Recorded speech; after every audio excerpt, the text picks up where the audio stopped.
കോഴിക്കോടും കാര്യമായി മഴ പെയ്യുന്നു. ഇന്നലെ രാത്രിയിലും മഴയുണ്ടായിരുന്നു എന്നാണ് വിവരം. ഇപ്പോൾ മഴയുടെ അവസ്ഥ എന്താണെന്ന് അറിയാൻ ദീപക് തരമടം ചേരുന്നു. ഗുഡ് മോർണിംഗ് ദീപക്, വിശദാംശങ്ങൾ എന്തൊക്കെയാണ് പറയൂ.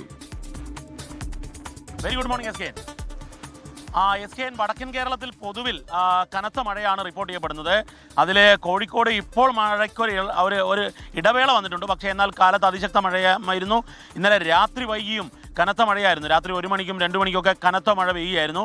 അത് കഴിഞ്ഞ് പുലർച്ചെയും മഴയാണ്. ഇപ്പോൾ അല്പം ഒരു ഇടവേള വന്നിട്ടുണ്ട് എസ് കെ എൻ. മറ്റൊന്ന്, വിദ്യാഭ്യാസ സ്ഥാപനങ്ങൾ, സ്കൂളുകൾക്ക് അവധി പ്രഖ്യാപിച്ചിട്ടുണ്ട്. കാരണം കനത്ത മഴ കാരണം മലബാറിലെ ജില്ലകളിൽ കണ്ണൂർ, കാസർഗോഡ്, കോഴിക്കോട്, വയനാട് ഈ 3 ജില്ലകൾക്കും ഓറഞ്ച് അലേർട്ട് പ്രഖ്യാപിച്ചിട്ടുണ്ട്.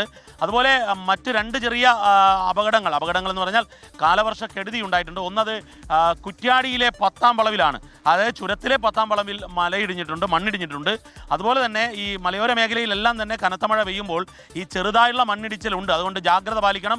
മലയോര മേഖലകളിൽ പ്രത്യേകിച്ചും ഈ അപകട മുന്നറിയിപ്പുള്ള പ്രദേശങ്ങളിൽ താമസിക്കുന്നവർ കനത്ത ജാഗ്രത പാലിക്കേണ്ടതുണ്ട്. മറ്റൊന്ന്, കാസർഗോഡ് ചെറുവത്തൂരിലെ കുളങ്ങാട് മലയിലും മണ്ണിടിച്ചിലല്ല, ഒരു വിള്ളലാണ് അവിടെ ഉണ്ടായിരിക്കുന്നത് എസ് കെ എൻ. അതുപോലെ 6 ജില്ലകളിൽ യെല്ലോ അലർട്ടും ഇന്നുണ്ട് എന്നുള്ളതാണ് എസ് കെ എൻ. ഏതായാലും ഇപ്പോൾ ഒരു ഇടവേള വന്നിരിക്കുന്നു എന്നുള്ളത് ആശ്വാസകരമാണ്. പക്ഷേ എന്നാൽ മാനം മൂടിക്കിടക്കുകയാണ്. കാർമേഘം ശക്തമായി തന്നെയുണ്ട്. മഴ പെയ്യും എന്നുള്ള സൂചന തന്നെയാണ് അന്തരീക്ഷം നൽകുന്നത് എസ് കെ എൻ.